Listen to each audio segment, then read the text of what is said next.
Canada বিভিন্ন দেশে তারা টাকা পাচার করেছে আর বড় বড় কথা বলে, রাত্রে বেলা একরকম কথা বলে আর দিনের বেলায় সাধারণ মানুষের সাথে আরেক রকম কথা বলে।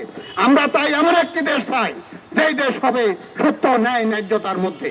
সংগ্রামী সাথী ও বন্ধুগণ, বাংলাদেশ ভূমি আন্দোলন একটি অরাজনৈতিক সংগঠন হলেও ন্যায় ন্যায্যতার মধ্যে সাধারণ কৃষক মানুষের কথা বলে যায় এবং এদের দাবির জন্য সবসময় সোচ্চার।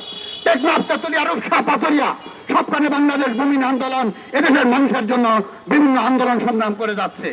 আমরা চাই এদেশের মানুষের অধিকার প্রতিষ্ঠিত হোক, ভোট ও ভাতের অধিকার প্রতিষ্ঠিত হোক।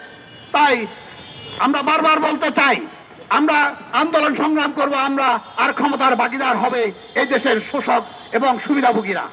কারণ আপনারা জানেন 24-এর গণ অভ্যুত্থানে কারা আন্দোলন সংগ্রাম করেছে।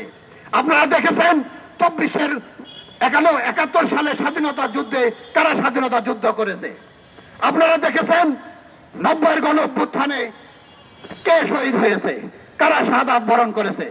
এরা সকল কৃষক, শ্রমিক, মেহনতি জনতার সন্তান এবং এদেশের সাধারণ খেটে খাওয়া মানুষ। যারা সুবিধাভোগী, সরকারি আমলা কামলা, মন্ত্রী, এমপি হয়, তারা কখনো এই দেশের সরকারি কোনো ন্যায় ন্যায্যতার আন্দোলন সংগ্রামে এরা থাকে না। এরা সবসময় সুবিধা ভোগ করে, এরা বিভিন্ন এসির এবং বিভিন্ন আরামায়েশে ব্যস্ত। এই যে আমাদের সামনে আছে পররাষ্ট্র মন্ত্রণালয়, স্বরাষ্ট্র মন্ত্রণালয়, এরা কারা? এরা সুবিধাভোগী। পাকিস্তান আমলে আমরা যারা পাকিস্তানের শাসক শ্রেণীর সুবিধাভোগী ছিল, স্বাধীনতার পর তারা এসে এই দেশে আবার ওই ক্ষমতা ভোগীদের সাথে একত্রিত হয়ে এই দেশের শাসনভার ক্ষমতা তারাই নিয়েছে। সাধারণ মানুষের অধিকার আদায়ের জন্য তারা কখনোই কাজ করে নাই। আমরা পরিষ্কার করে বলতে চাই, 24-এর গণ অভ্যুত্থান যে অর্জিত হয়েছে, এই অর্জিত অভ্যুত্থানে এদেশের মানুষের আশা আকাঙ্ক্ষার প্রতিফলন হবে, এটাই আমরা প্রত্যাশা করি। প্রফেসর ইউনূস সাহেবের নেতৃত্বে যে সরকার গঠিত হয়েছে, এই সরকার কোনো রাজনৈতিক সরকার নয়। এই সরকার এদেশের সাধারণ মানুষের সরকার, এই সরকার এদেশের 18 কোটি মানুষের সরকার, এই সরকার এদেশের কৃষক, শ্রমিক, মেহনতি জনতার সরকার। তাই আমরা পরিষ্কার করে বলতে চাই, আগে সংস্কার, তারপরে নির্বাচন।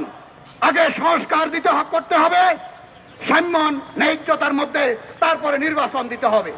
তাই এই নির্বাচন সংস্কারের জন্য যে সকল সংস্কার কমিশন গঠিত হয়েছে, এ সকল প্রত্যেকটা সংস্কার কমিশনে শহীদ বিশ্ববিদ্যালয়, কলেজ, ইউনিভার্সিটির ছাত্র শিক্ষকদেরকে না ঢুকিয়ে কৃষক, শ্রমিক, মেহনতি জনতাদেরকে সম্পৃক্ত করতে হবে এবং সেই সাথে বাংলাদেশ ভূমি আন্দোলন সহ অন্যান্য যারা সমমনা রাজনৈতিক সংগঠনগুলা এদেশের মানুষের জন্য অধিকার, ন্যায় ন্যায্যতার জন্য সংগ্রাম করেছে, তাদেরকে এই সকল কমিশনে সম্পৃক্ত করার জন্য আমরা জোর দাবি জানাচ্ছি। এবং সেই সাথে জোর দাবি জানাচ্ছি, এদেশের দ্রব্যমূল্যের ঊর্ধ্বগতি মানুষের সহনীয় পর্যায়ে আনতে হবে, মানুষ জীবন জীবিকাকে স্বাভাবিক করতে হবে।